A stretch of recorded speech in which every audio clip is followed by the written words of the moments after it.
В Америке все стираются в таких больших прачечных. Это называется лаундри. Мне сегодня нужно было постирать сразу очень большое количество одежды. И мне казалось, что это будет очень удобно загрузить сразу это на 5-7 машинок. Так я и сделала, но я была очень удивлена ценой. За большую стирку вы заплатите 9,90, за среднюю 5,90 и за самую маленькую 2,90. Я думаю, почему такая большая цена? Потому что обычно под нашим домом всегда есть свой лаундри своего апартамента. И там мы обычно платим $1,5 за стирку, $1,5 за сушку. Но мне сказали, что здесь уже в эту стоимость входит сушка. И мы подошли, в итоге мне дали за $40, типа 40 раз посушиться. Но каждый этот раз только 7 минут. Для того, чтобы загрузить одну сушку, нужно было минимум 7 таких вот вставить и высунуть.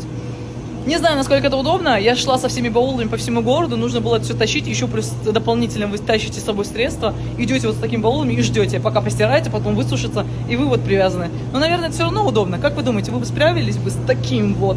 Или же все-таки установить в чужой квартире, в чужой стране свою личную стирку?